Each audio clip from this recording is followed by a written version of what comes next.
Penelitian penyempurnaan pakan berbasis ikan rucah berprobiotik sebagai pakan ternak pengganti tepung ikan beranggotakan saya sendiri Bu Adriani dari Produksi Ternak, Pak Mairijal dari Nutrisi dan Makanan Ternak, selanjutnya ada Bu Fahmida Manin dari Mikrobiologi Ternak. Penelitian penyempurnaan dan pengembangan produk pakan berprobiotik berbasis bahan lokal ikan rucah yang nantinya bisa menggantikan tepung ikan yang selama ini kita impor, maka tim melakukan penelitian dengan dasar pemikiran bahwa harga tepung ikan sangat mahal dan itu masih sebagian besar impor. Kemudian di sisi lain kita memiliki sumber daya ikan rucah atau ikan yang tidak dimanfaatkan sebagai sumber pakan dengan memanfaatkan teknologi sederhana yang dikombinasi dengan probiotik produksi Fakultas Peternakan. Sehingga dalam pembuatan pakan ini kualitas ikan terutama nutrisinya itu tidak banyak hilang, baik melalui pengeringan, kemudian perebusan, dan perlakuan-perlakuan lainnya. Kemudian, probiotik juga mengurangi aroma yang menyengat dalam proses pembuatan ikan rucah, sehingga ini cukup menarik jika diterapkan di sumber-sumber banyaknya bahan baku ikan rucah. Tujuan dari penelitian prototipe ini, pertama, mengembangkan produk pakan berprobiotik berbasis ikan rucah sebagai pengganti tepung ikan.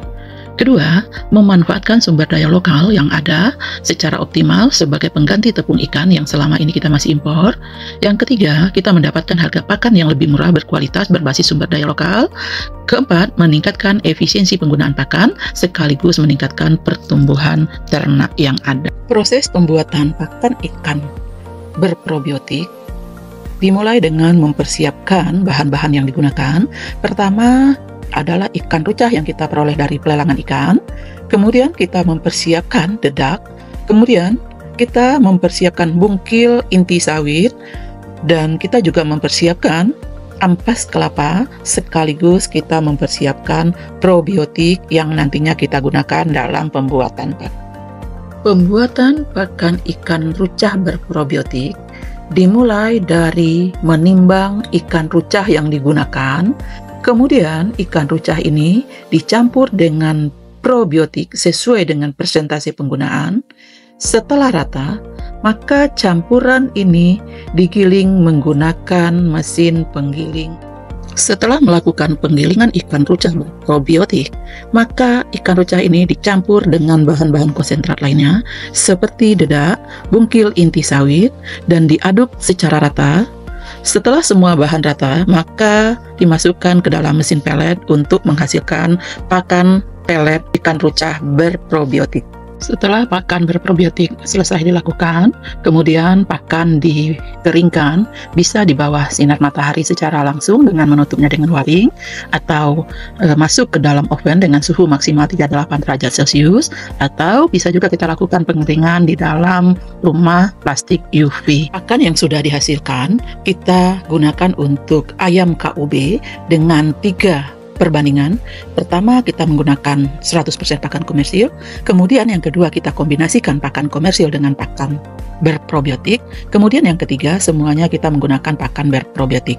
Begitu juga dengan ayam broiler. Hasil yang kita dapat dari ketiga perlakuan tadi, maka pakan berprobiotik berbasis ikan rucah mendapatkan pertumbuhan yang cukup signifikan di atas rata-rata bobot badan pakan komersil, baik pada ayam KUB maupun pada ayam broiler.